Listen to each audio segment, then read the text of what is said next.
Good morning students. आज हम bank और ग्राहक के मध्य क्या संबंध है उसके बारे में आपको बताएंगे। बैंक, सामान्यतः आप सब बैंक शब्द से परिचित हैं।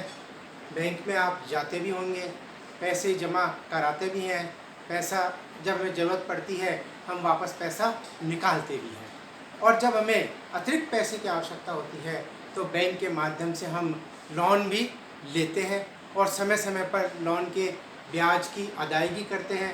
और जैसे ही एक लोन ख़त्म होता है फिर हमें और पैसे की आवश्यकता हो तो हमें और लोन मिल जाता है, या एक अतिरिक्त लोन भी हम ले सकते हैं। बहुत सारी सुविधाएं हैं जो बैंक हमें प्रदान करता है।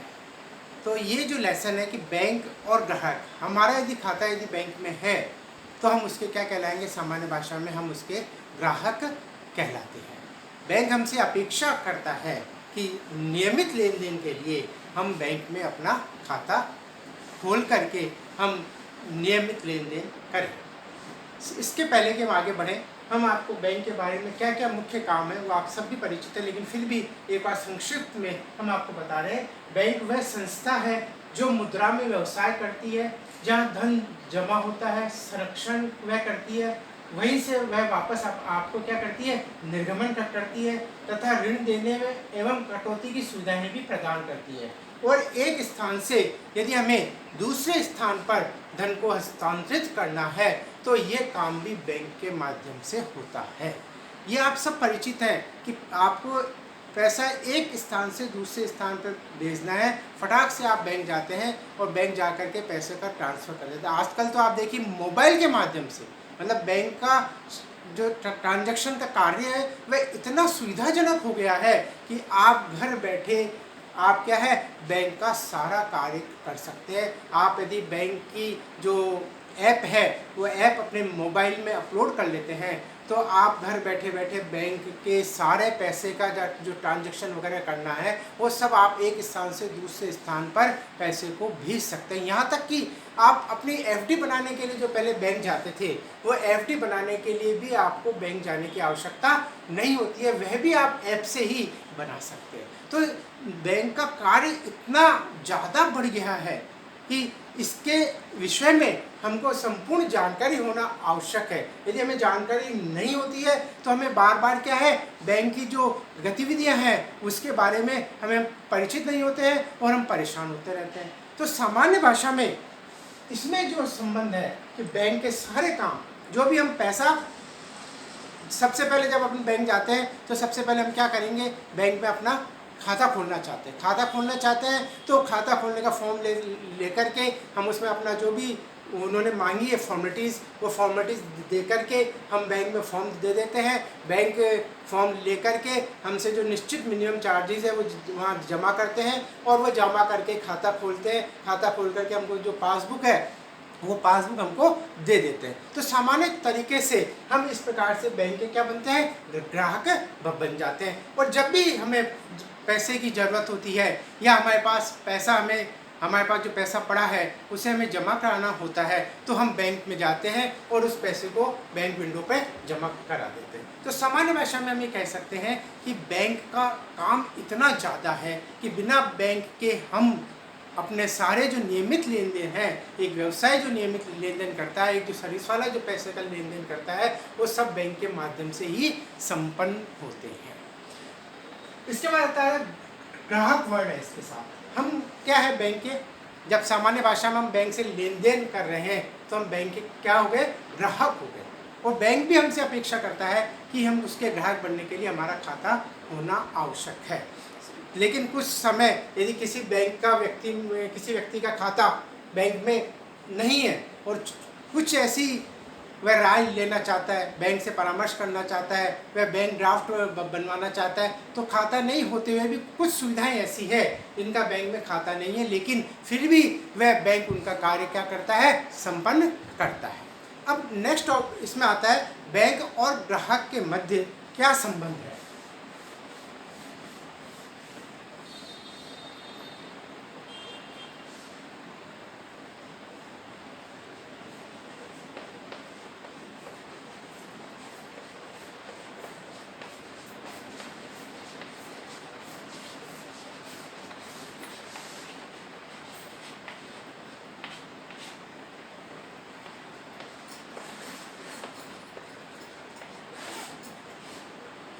नंबर फर्स्ट,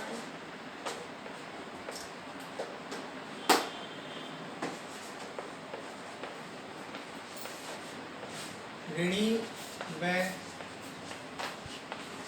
ऋणदाता का संबंध।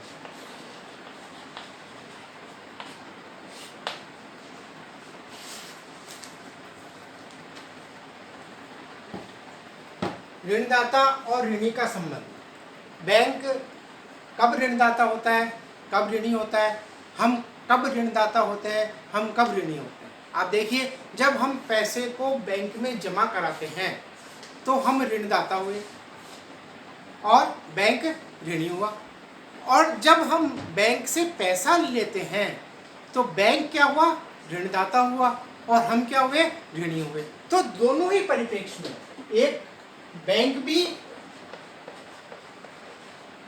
ऋणी हो सकता है और बैंक भी ऋणदाता हो रहा है। ग्राहक भी क्या है, ऋणदाता हो सकता है और ऋणी हो सकता है। तो कहने का आशय है कि बैंक और ग्राहक के मध्य जो संबंध है वह एक ऋणदाता और ऋणी का संबंध होता है। जब हम पैसे को बैंक में जमा करवाते हैं तो हम ऋणदाता हो गए, हमने पैसा बैंक को दे दिया, हम सुरक्षार्थ उस पैसे को बैंक में जमा करवाते हैं, और जब हमें पैसे की वापस आवश्यकता होती है तो हमें वापस बैंक मांगने पर लौटा देती है। तो इस स्थिति में बैंक ऋणी हो जाता है, और जब हमको पैसे की अतिरिक्त आवश्यकता है, हम बैंक से लोन लेते हैं, तो वह उस स्थिति में ग्राहक क्या हो जाएगा, ऋणी हो जाएगा, और बैंक क्या होगा, ऋणदाता होगा। तो इन दोनों का, कभी बैंक ऋणी और कभी ग्राहक ऋणी, या कभी बैंक ऋणदाता तो कभी ग्राहक ऋणदाता। फिर लिखिए नंबर सेकंड,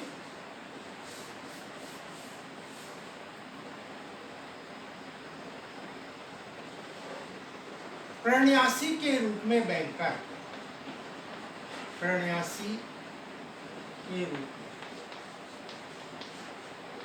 क्या संबंध है बैंक का, प्रणयासी के रूप में बैंकर, प्रणयासी यानी ट्रस्टी के रूप में। आप देखिए, आप अपने बहुमूल्य हीरे जवाहरात, सोने चांदी, बहुमूल्य कागज, विपत्र, वो सब क्या करते हैं, बैंक के पास जमा कराते हैं। उसके लिए आप क्या करते हैं, बैंक में लॉकर लेते हैं, और लॉकर लेकर के उसका जो शुल्क है साल का, वो साल का शुल्क अदा करते हैं, और उसके एवज में बैंक आपको एक लॉकर देता है और उसको सुरक्षार्थ जमा करने का आपको वचन देता है। तो जो घर पे हमारे बहुमूल्य वस्तुएं हैं, वो क्या है, बहुमूल्य वस्तुओं को हम बैंक में लॉकर में जमा कराते हैं, तो उसे हम कहते हैं बैंक क्या है, प्रणयासी के रूप में या ट्रस्टी के रूप में कार्य करता है और हमें सुविधा प्रदान करता है।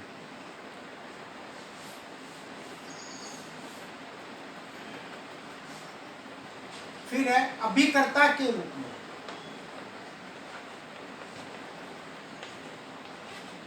अभिकर्ता के रूप में बैंक का, बैंक एज एन एजेंट। आप देखिए, बैंक के इतने काम बढ़ गए हैं कि बड़े बड़े बिजनेसमैन समय समय पर बैंक में नहीं जा पाते हैं, तो बैंक क्या करते हैं, अपने एजेंट्स नियुक्त करते हैं, वह आपसे संपर्क करते हैं या अपन अपने प्रतिनिधि संपर्क करते हैं। वो इतना काम बढ़ गया है कि वह बैंक एजेंट के रूप में भी कार्य करने लगे। आप देखिए कैसे आपके डिविडेंड वो जमा करते हैं, शेयर्स का ऋण पत्र जो आपने ले रखे हैं उनकी समय पर कटौती प्रदान करते हैं, LIC का प्रीमियम आपका वो भरते हैं। मतलब जो जो आप काम कहेंगे बैंक के, वो सारे काम नियमित लेन देन करने लग जाता है। तो बैंक को हम क्या कहते हैं, एज एन एजेंट के नाम से भी जानते हैं कि वह आपके एजेंट के रूप में क्या कर रहा है, बैंक कार्य कर रहा है।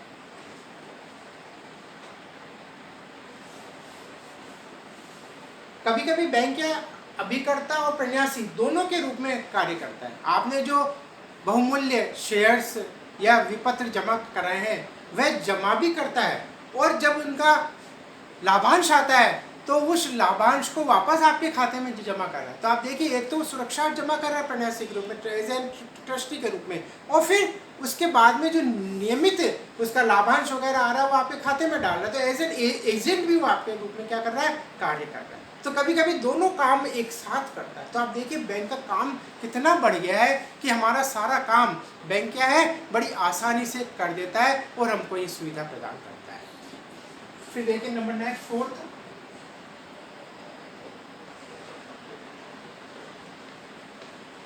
परामर्श दाता के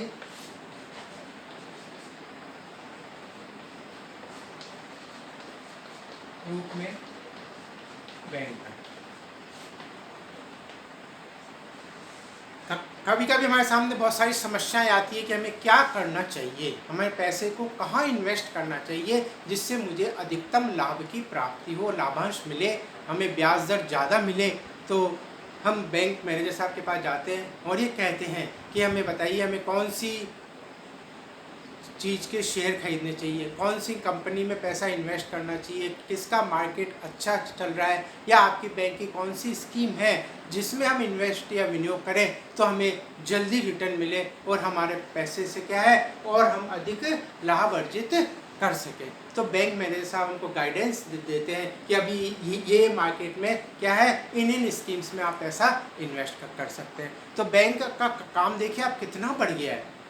शुरू से लेकर के अपन ने पढ़ा ऋणदाता और ऋणी का संबंध, जब पैसे की जरूरत होती है वो हमको लाकर हमको पैसा उपलब्ध करवाते हैं, फिर एज एन एजेंट के रूप में कार्य कर रहे हैं, फिर ये प्रन्यासी के रूप में काम कर रहे हैं, ट्रस्टी के रूप में काम कर रहे हैं, और फिर आपको जब भी कोई सलाह मशविरा करना है तो उसके रूप में भी क्या कर रहा है, बैंक काम कर रहा है। तो बैंक को हम कह रहे हैं बहुविकल्पीय कार्य करने लग गया, वो इतने काम करने लग गया है कि एक हमारे व्यवसाय का एक हिस्सा बन गया है। थैंक्स।